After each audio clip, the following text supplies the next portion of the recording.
자, 이레니우스라고 하는 분, 정말 중요한 분입니다.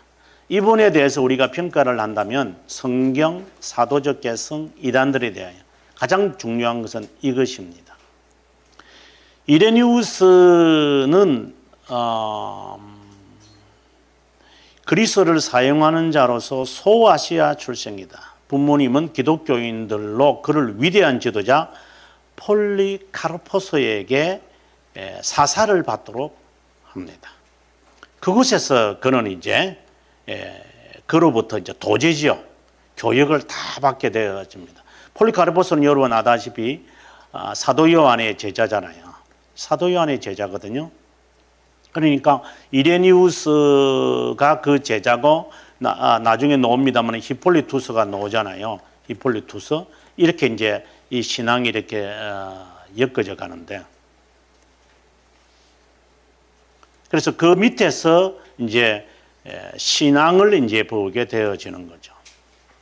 자, 한번 보겠습니다. 계속해서 폴리카르포스의 인도 아래 이레니우스는 훌륭한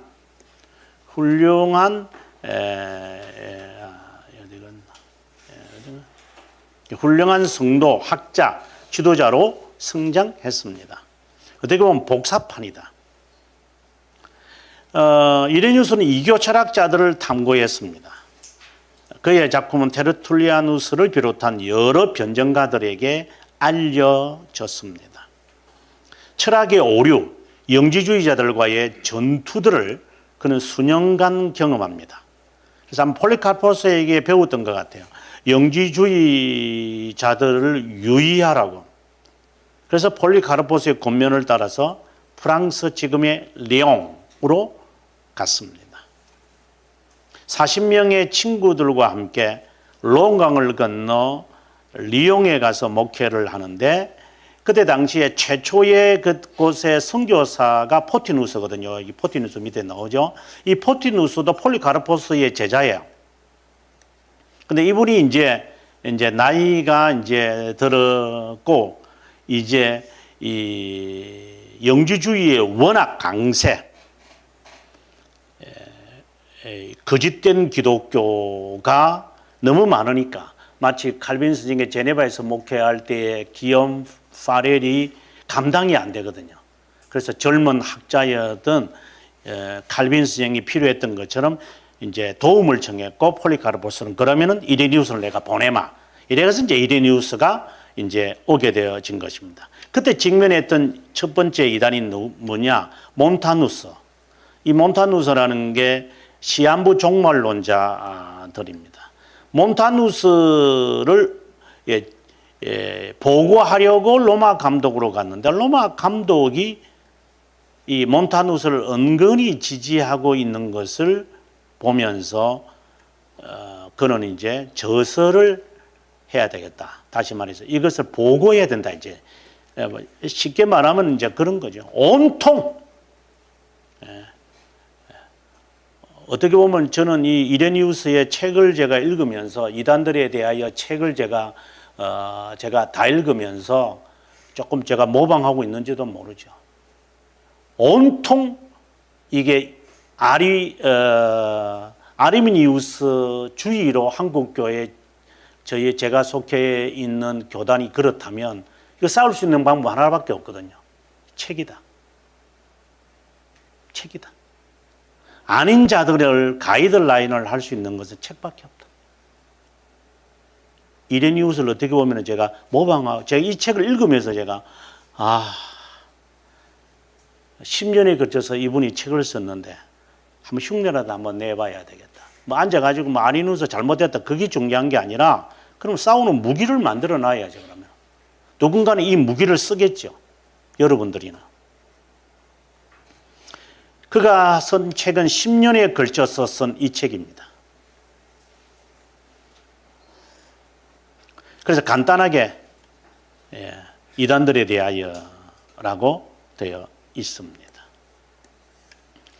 그 다음에 이제 넘어가서 이 책의 내용을 한번 잠깐 보시면은 1권에서는 여기에 1권에서는 다양한 영주주의 종파들을 다 설명합니다. 이제 이게 참 신기해서 굉장히 신기했던 게, 1945년에 나그 함마디가 나그 함마디 문서가 발견된다 그랬잖아요. 이집트 그 나일강 상류에서. 근데 지금 4세기의 영지주의 문서가 역사 속에 사라지거든요. 이게 1945년이면 근 1300년, 1600년인가? 1600년이라는 기나긴 세월 동안 영지주의 문서가 없었어요. 근데 이 책이 이제 발견되니까, 그러면 지금까지 1600년 동안 영지주의에 대한 연구는 이분의 책밖에 없었거든요. 1600년 동안 이레니우스 책이었어요. 그러면 이제 나그 함마디 문서에서 영주주의 오리지널들이 이제 발견된 거잖아요. 그럼 여기에 오리지널 이 영주주의 작품하고 1600년 동안 내려오는 이 이레니우스가 언급해왔던 영주주의 이름들과 내용들이 하고 다르면 어떻게 돼요? 그럼 우리가 속은 거잖아요. 그런데 어떤 학자라도 이레니우스의 작품과 이 작품들이 다르다는 것을 언급 못해요. 그렇다면 얼마나 정확한 거예요. 또 다른 말로 한다면 얼마나 우리가 고수하고 있는 신앙이 정통인 것을 알 수 있잖아요. 마소라 본문이 바로 그런 거였으니까.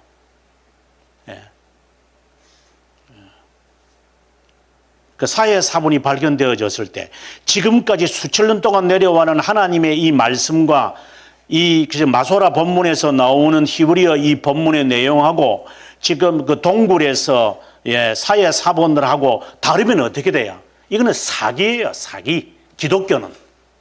근데 내용이 다르지 않다는 것에서 얼마나 신앙의 선배들이 이 신앙을 고수하고 제대로 필사하면서 썼는지 아는 거예요. 이것도 모른다면 할 말이 없죠.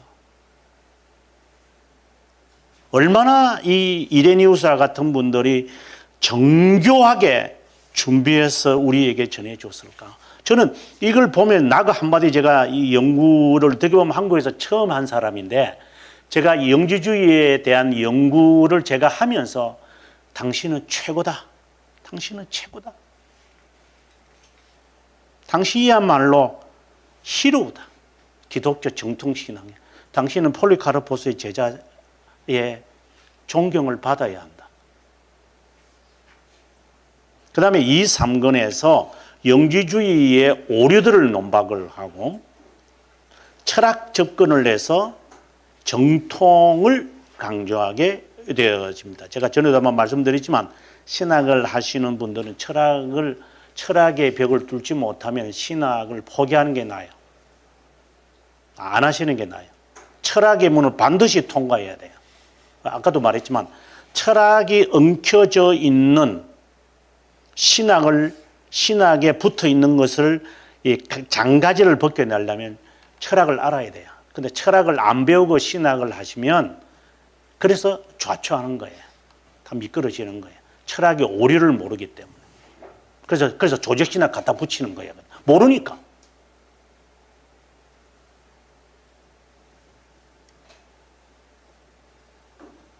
그 다음에 믿음의 규율을 말했다. 이건 아주 중요하죠. 전통신앙에서 믿음의 규율을 말했다라고 하는 것이죠. 이게 이제 지금의 신앙 고백서잖아요. 그 다음에 교회와 사도들의 가르침을 영주주의자들의 가르침과 정반대된다고 했고, 사권에서 그리스도 예수의 말씀 속에는 구약의 성경, 특별히 마르키온을 비롯한 를 반대하면서 신구약 성경의 중요성을 강조. 마지막에는 종말에 대해서 관심을 가지고 있는 것이다. 두 번째 책으로서 유명한 것은 사도들의 가르침을 논증한다라는 마르키온이죠. 이게 마르키온 똑같은 말인데 마르키온이라고 불리우는 친구에게 보내는 겁니다. 이레누스가 먼저 기독교 교리를 설명하고 선지자들로부터 교리를 찾아내었다고 강조하면서 교리의 진실성을 나타냈습니다. 그의 작품 가운데 몇 가지만 읽어보면 이런 내용들이 있는데 뭐 지금 시간이 거의 가서 여러분 꼭 한번 제가 번역한 것을 읽어보시면 좋겠습니다. 평가를 보겠습니다. 그는 철저하게 신약 성경에서 자신의 신앙을 정립합니다. 1서신, 이제 빌립보에 보내는 서신이죠. 에르마의 묵시에서도 인용합니다. 복음서들이 영감받은 책이라고 최초로 언급한 학자이기도 합니다. 사복음을 말합니다. 그러니까 전통을 찾아내려면 이 복음서밖에 없다는 것을 압니다. 그 다음 성경 본문의 900곳 이상을 인용하거나 언급하는 것을 보아 그는 성경 중심, 그래서 두 번째 성격이 첫 번째는 영주주의고 두 번째는 성경 중심이고 세 번째는 전통이거든요. 그리고 그의 신학은 하나님 중심 사상입니다. 영주주의자들이 데미우르게를 강조하거든요. 조물주.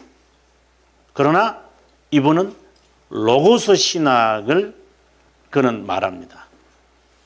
그래서 로고스, 철학자들이 말하는 로고스가 바로 하나님이다. 그러면서 카파도키아 신학에 영향을 준다. 이 카파도키아, 세 명의 카파도키안이죠. 아주 중요한 인물입니다. 카파도키안. 이 카파도키안이 바로 나중에 이제 삼위일체 사상의 종결점을 이제 설명을 하는 분들이잖아요. 세 명의. 처음 할 때 그랬습니다. 그 다음에 두 번째 아담이라고 하는 것을 이야기하면서 총갈갱신이라는 단어를 썼다. 상당히 흥미있는 것 같아요. 이건 이제 종말이에요. 최후의 만찬과 같은, 최후의 심판과 같은 모든 언젠가는 이 서밍업, 이게 완전히 새로운 세상이 될 때가 올 것이다. 이제 이런 이야기를 그의 책에서 읽을 수 있습니다. 그 다음, 자유의지를 이따금 언급하지만 일관적인 것이 아니고 이것을 여러분 유익 있게 보시면 좋겠다고 앞서도 제가 말씀을 드렸습니다. 그 다음 끝으로 부활절 언급을 했는데, 부활절, 지난 시간에 잠깐 제가 위트비 이야기하면서 했는데 첫 달 14일과 그 주간 3일째 되는 날에 지켜지든지 그 날이 언젠가 되든지 간에 금요일 그 다음날 주님의 날에 지키든지 대한 관한 것이었다. 이 뒷부분은 이제 이 부분은 로만 가톨릭인 거고 이 부분은 폴리카르포스가 조정한 거잖아요. 그래서 이 부분에 대해서 이제 논정을 했는데 아마 확정이 된 것은 없다. 이렇게 결론을 이분이 이제 내린 것 같아요. 다음 시간에는 이분의 제자인 히폴리투스에 대해서 우리가 공부하도록 하겠습니다.